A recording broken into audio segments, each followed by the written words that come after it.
Thank you, Professor, for joining the Academy of Economic Studies. First and foremost, the aim of your visit in Romania is to launch a Romanian version of your book entitled Money, Credit and Economic Cycles.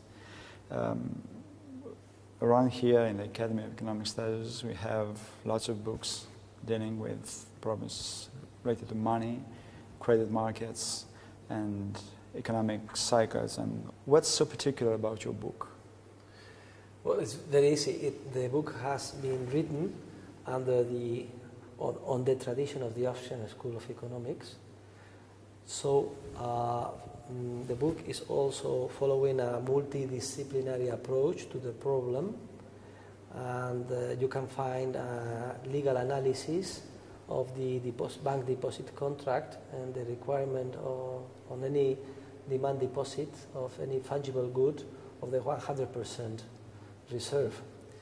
There is also a chapter on the way bankers do make the accounting of the deposit contract, and also I include the Austrian capital theory, which is very important because it is lacking in most of the books on money and credit cycles.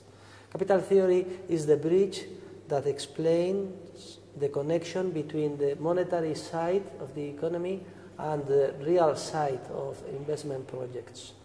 So only if you are familiar with capital theory, you can understand in which way the artificial credit expansion created by private bankers through a process that is directed and orchestrated by central bankers, in which way this artificial credit expansion induce huge errors of investment in the entrepreneurs, huge malinvestment.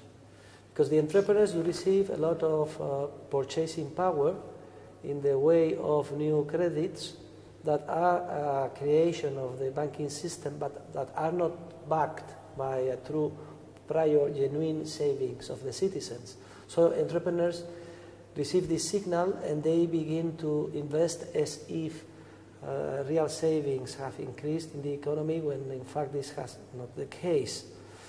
So there is a huge discoordination happening in the bubble years, entrepreneurs investing at a high rate, and at the same time consumers do not want to save. And sooner or later the market discovers this discoordination, and when it is discovered, the financial crisis arrives and the economic recession. So one of the most original and specific characteristic of my book is the way in which I study this chapter on capital theory and the way in which the new money created in the form of deposits impacts the real structure of production, creating malinvestment. And it is important because in most textbooks of macroeconomics, they are lacking this capital theory. They only make the analysis in terms of aggregates. General price level, inflation, aggregate demand, and so on. But they miss the important point, is that the crisis is a microeconomic crisis. Of course, the origin is macro. It's in the creation of money through the artificial credit expansion. But the crisis consists in a microeconomic problem that the scarce resources of the society were invested wrongly by entrepreneurs who followed the distorted signals of the market, distorted precisely by the fractional reserve banking system and the artificial credit expansion.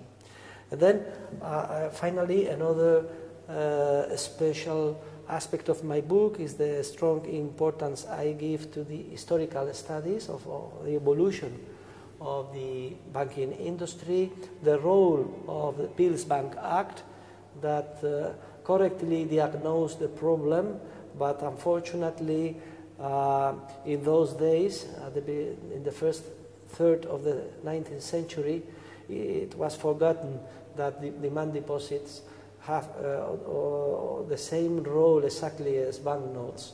And although Bildungsbank Act required the 100% requirement for banknotes, it forgot to require the same for demand deposits. That explained that the law was a failure, that banking continued creating bubbles, that the lender of last resort was demanded as a central bank, that gold was substituted by paper bills because when a crisis arrives, the central bank needs to create all the necessary liquidity, and gold cannot be created from scratch, so legal tender laws. It's very easy to understand the logic of the historical evolution, only understanding this error, fatal error of Pills Bank Act. And finally, the book includes a chapter on the possible transition. So it's in which way practically we could pass from the current system to the ideal system with 100% reserve requirement. I explained the strategy, the tactics, the different steps that should be taken. And also I found, this is something surprising, that a byproduct of the reform could be to make possible to pay back all the outstanding public debt in the Western countries without any cost nor inflationary effects. And this is something that could be a surprise for everybody. That's impossible. I can tell you that that is not possible. Well, if you read chapter 9, you will find out how it is perfectly possible under the condition that an irrevocable decision toward the 100% reserve banking system is taken. Allow me to intervene here because I wanted to ask this anyway later, but now maybe it's a good time. I think it's very interesting what you say about the possibility of paying back the public debt, but in a Rothbardian framework.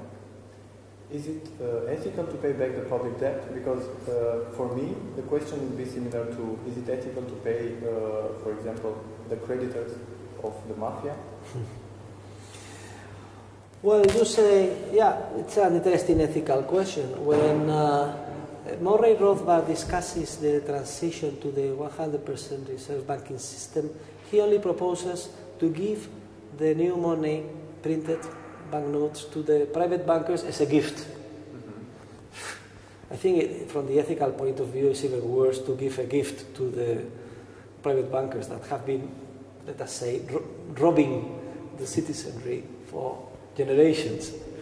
So instead of giving as a gift and enriching even more the owners of the shares of the bankers, what I propose is not taking the owner's equity part of their balance sheets, keeping as it is in their liabilities and asset side, but the assets that are freed be used to liberate citizens from paying taxes in order to pay the interest of the public debt.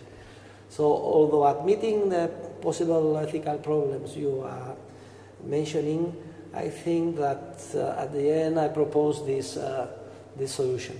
By the way, Irving Fisher, the American economist, proposed a similar system as my system, but a very dangerous one. What he proposes in 100% money in the 30s is that the states, the governments print the banknotes. And they use those banknotes to buy the freed assets. This is very dangerous because a huge part of the economy would be instantly nationalized. Yes. And then after they buy, what they do with their assets, well, they could swap them for the outstanding treasury bonds and so on. I think this is extremely dangerous. What I propose is not to buy anything. In fact, when you buy something, you pay something of value. And just printing the paper banknotes, they do not have any value. They are just the collateral, the recognition that the demand deposits is true money. And they are kept sterilized in banks.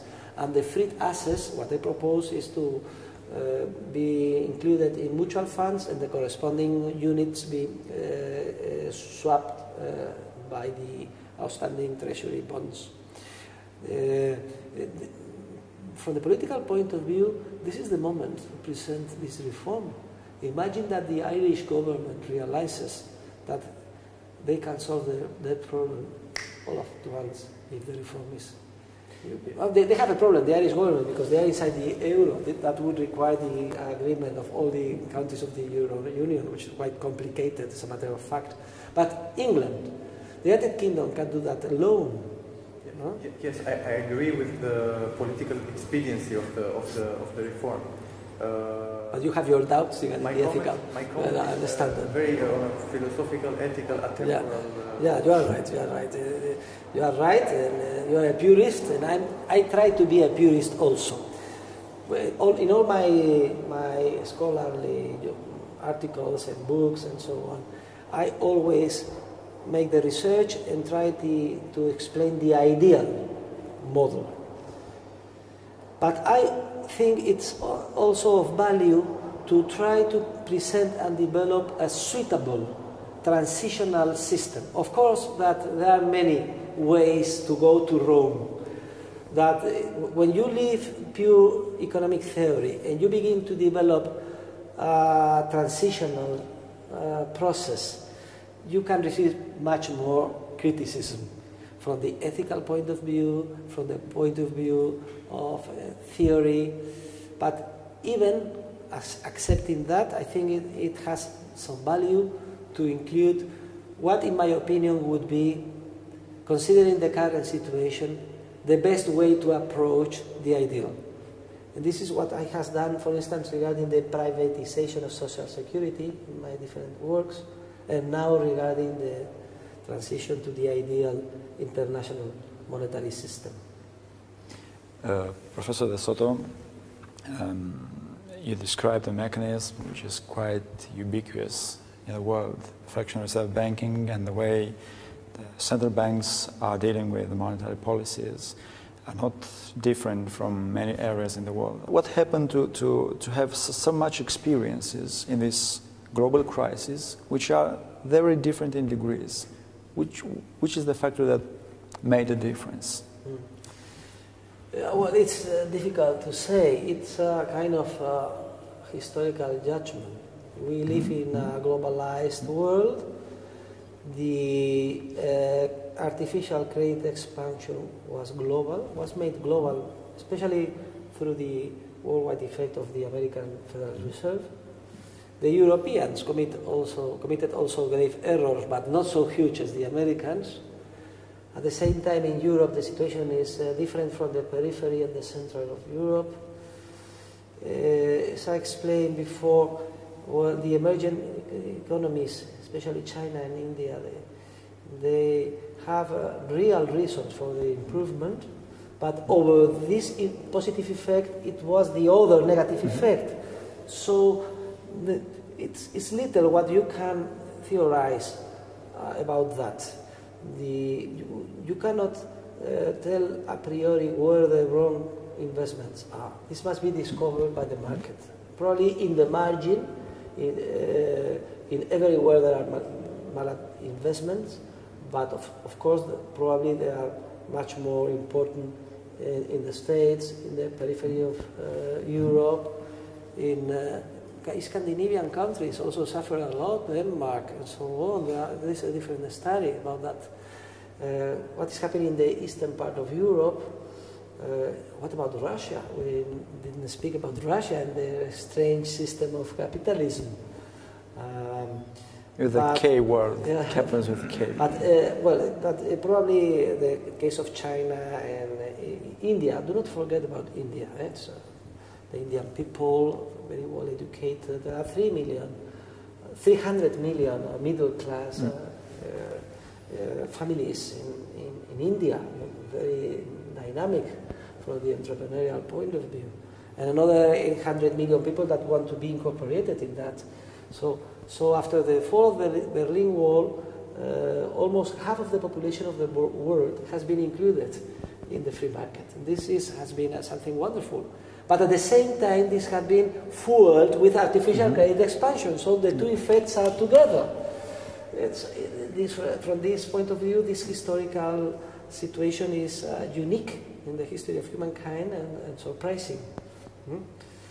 The only way to cope with the current situation and to understand what is going on is to have a clear body of economic analysis, and this is what I have been trying to provide in my book. I wanted to ask you about that there are views that say that because especially the United States, but the Western world generally, because of its socialist policies, is depleting its capital structure. And this capital, the capital is running to the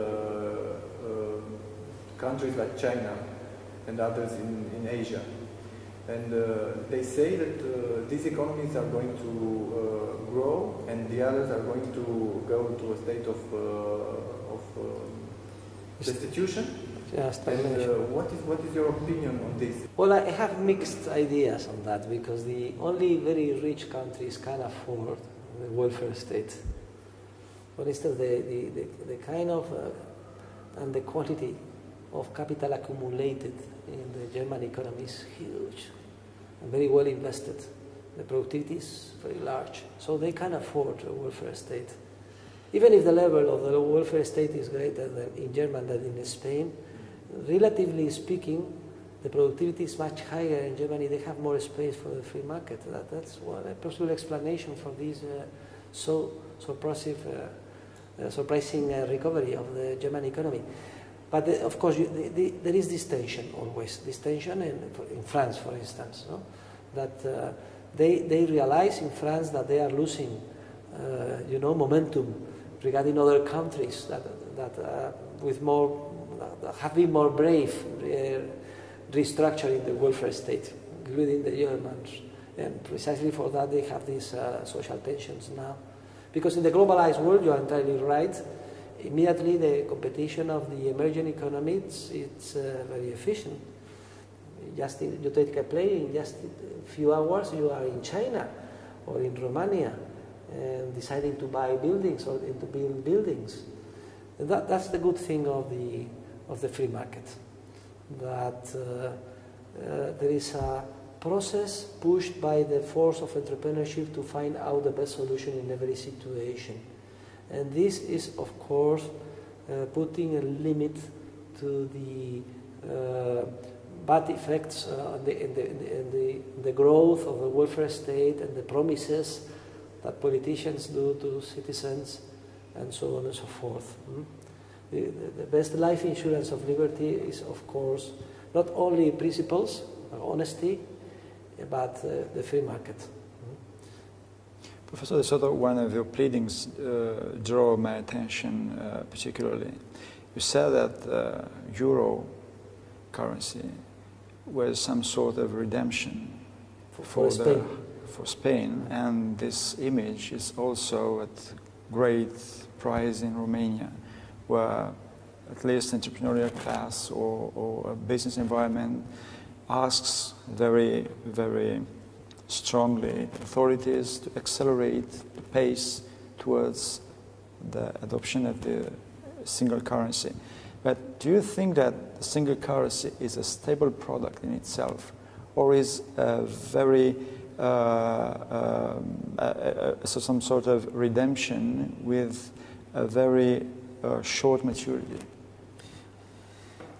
I have a pupil, is one of my assistant professors, Professor Philippe Bagus. You have met him in Madrid. He's from Germany. I read his articles. He's from Germany. So he writes extensively against the euro, because from the point of view of the Germans, the euro has not been so a good thing. So it's a fake ghost of Deutsche Mark. Yeah, it's a fake copy of the Deutsche Mark. So when I was advising Romania to enter in the euro as soon as possible, I was, advising that from the point of view of a peripheral country following the experience of Spain. But I understand that the Germans could blame the euro precisely for not being so stable, destroying the old tradition of the German Deutsche Mark, the mandate in their constitution, and so on and so forth. But at the same time, look at the measures taken with the governments with problems. All of them have been imposed by the Germans. I will give you the help, but you must restructure the economy. So we are together in the same train. And this is the force of Europe. The huge diversity of the different parts of Europe. There is no relation whatsoever between Spain, France, Ireland, Romania, Italy. But we are able to commerce, trade with each other in an environment of free movement of investment. And I think that Europe only needs free movement of goods, capital, people, and a single monetary unit. Those are the four, which is a proxy, an approximation of the ideal, which is the single worldwide money that gold represented. Of course, that the euro is not perfect, just the opposite. That the central bank of Europe can commit huge errors, but not so huge errors like in the United States. There are so many interests, there are so many countries with sovereignty in Europe that at the end the central bank only can follow the goal of relative stability, to say in a word. Of course, the Americans have the stupid things, the Europeans also, but not so stupid. And this, I think, but there is no doubt that from the point of view of an emerging or peripheral country, the euro is something very important. What I would advise you, once you are in the euro, is not to think that you are millionaires, to begin to ask for credit, to begin a local party, as we did in Spain. I would advise that your representative, because you will have one, either directly or indirectly, in the European Central Bank, always demand a stable monetary policy. This is the thing we committed to the Spaniards. We got our own representative in the European Central Bank. And in the bubble years, we knew credit was growing at 40% rate in Spain and only at 3% in Germany. It's a pity. Of course, I was not there, and the meetings of the board were secrets, but I'm afraid that this representative, who was a good friend of mine that passed away a few years ago, was not energetic enough to ask Germans and French people to increase interest rates, to stop the increase in the monetary supply, to demand that the goal of 4.5% increase in the monetary supply be kept instead of the 7%. Of course, if this had happened, the Spanish economy and the economy of Ireland and Italy would be much cooler, so no so huge, so large damage in the economy. But the growth of the monetary supply in France and Germany would be only 1%, something like that. So, but my advice is go inside the monetary union as soon as possible. Make all the local reforms you are requested to make, including try to solve the corruption. I dedicated some moments to the corruption in my conference, and all the framework of laws and so on. And once you are there, push to be the most German and conservative member of the union. And protesting against any separation from the most conservative goals of monetary growth. I think we have one of the biggest black markets or how they call it statistically formal market. Informal, well. In Europe. I imagine that you would comment that this is a sign of economic health. Yeah, of course, the black market is the market, especially when there are so huge regulations and heavy taxation and so on. But at the same time, the inclusion of the monetary union requires that this informal economy is reduced as much as possible.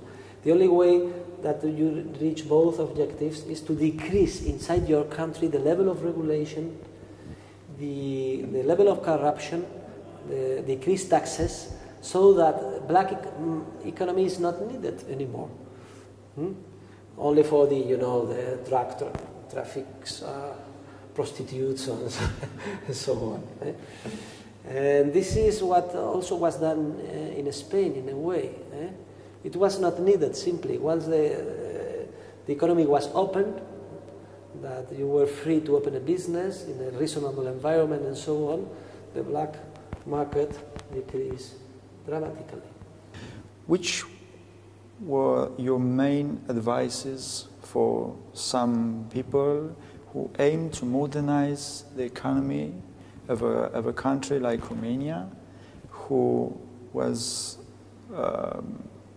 struggling to end the transition? Well, I would advise the following. First of all, that you Romanians you should keep your self-esteem and be sure that you have a lot, that you can contribute a lot to the European Union.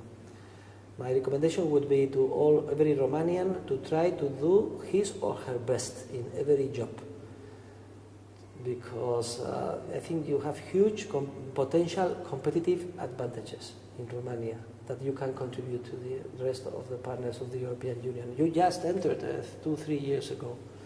And at the same time, try to build a very simple and efficient framework of, rule of law, a reasonable justice system so that private property can be enforced without using violence. This is the only thing you need. Very simple framework of rule of law with a reasonable justice system, and then let the Romanian people to try to show to the rest of the world the best they can give of themselves, to try to produce the goods and services you already produce with higher and higher everyday quality, at a very competitive price, of course. And immediately you will realize how from the most surprising origins and sources, the capital will flow inside the country. And without you realize it, the country will improve, and it's already improving year after year. We will see at your children and grandchildren, you will remember these years of Romania as the years of the past. This is, as a matter of fact, what is going to happen. Do not doubt about it. We have experienced that. Of course, in Spain it was the transition very smoothly because we were already a free market economy. In the years of Franco, the government only took around 25-30% of gross domestic product. Although there were high tariffs, some regulations, many nationalized, heavy industries, companies, and so on. But, when we entered in the European Union, this remaining of the autarkic years were disappeared. The national airline was privatized. I remember one of my students, 20 years ago, I was advising to privatize Iberia, and I found him a few days ago in the airplane to Barcelona, and he told me, Professor Huerta de Soto, Iberia is already private, and we are now to merge with British Airways. Finally, you were able to get what you were advising in the university 20 years ago. You will see all these changes spontaneously being developed. And the protagonists of these changes will be the people of Romania, the entrepreneurs I was describing in my lecture before of Romania. So you leave very little room for politicians? No, politicians, the main role of politicians is to try to be the less harmful for the society. And I hope to realize the best politician is the politician that makes things that seems that they are doing something for the people, but at the end are entirely ineffective. And that's the most important statesman. And I think the model is our Prime Minister, Zapatero. Yes, because we have to end, let's do it, and because you have mentioned one of your students, you had many generations of students passing through your hands, and I think that the vibrant Austrian school in Spain, and especially in Madrid, is indebted to you. Thank you. In this way, let's end on a theoretical and humorous note. I've heard you sometimes saying that if time travel would be invented, you would like to have dinner with a few economists from the past. Please tell for the audience again this story. Well, this story comes from an interview that was done to I think Milton Friedman before he passed away.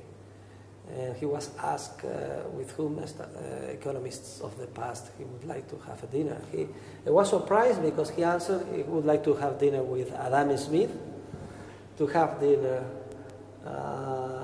with Keynes, which is something for me astonishing. And I do not remember now who was the third gentleman. But I was outraged. I said, so Milton Friedman, a so-called libertarian, answering that. Of course, in my case, if I were asked that, I would say without any doubt that I would like to have dinner with Cantillon, of course, to have dinner with Karl Menger, and to have dinner with Ludwig von Mises. Yeah, what would you serve at this dinner? But, that's something I must think about. I have no clear idea. Okay, thank you very much. You are welcome. Thank you very much for your hospitality.